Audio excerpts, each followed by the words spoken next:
Écoutez, la fin de ce G7 est un désastre. C'est un effacement complet de la France, c'est un effacement complet de notre pays pour se ranger tout simplement derrière les États-Unis d'Amérique. Nous l'avons vu sur la forme, quand même dans cette conférence de presse finale, le président français nous dit qu'il va s'éclipser pour laisser le président américain dérouler derrière lui sa propre conférence de presse. On le voit quand, en pleine conférence de presse, à 2 reprises, le président Macron change de langue et commence à parler, alors que nous sommes le pays hôte, commence à parler en anglais pendant la conférence de presse. Et ça a été le cas sur les différents sujets. On l'a dit sur l'Iran, sur la Chine et sur cette question des GAFA et du commerce international où la France se met complètement à la remorque des États-Unis.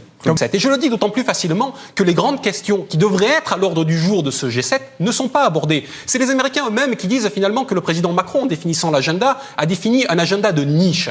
Autrement dit, on va sur certaines questions ponctuelles. Mais on ne va pas sur les grandes questions structurantes de la période. Tout le monde sait, et tous les économistes s'accordent pour le dire, que nous allons vers une immense crise économique qui sera sans doute propagée depuis les États-Unis, qui traversera l'Atlantique et qui touchera toute l'économie mondiale, sans doute à court terme. Nous en sommes à plus de 10 années de croissance aux États-Unis de manière ininterrompue et celle-ci devrait logiquement cesser assez rapidement. Ce sujet n'est pas à l'ordre du jour de ce G7. De même que la question démocratique n'est pas à l'ordre du jour de ce G7. Regardez qui sont les chefs d'État qui sont présents et leur situation de fragilité au sein de leur propre pays. Je pense à M. Trudeau, à M. Comté, à M. Johnson, à Mme Merkel, notamment sans parler de M. Trump ou de M. Macron. Ceux-là sont dans des situations où la question de la démocratie représentative, la question de l'irruption citoyenne se pose et finalement cette question démocratique est complètement évacuée du devant de la scène. Donc c'est encore une fois une entreprise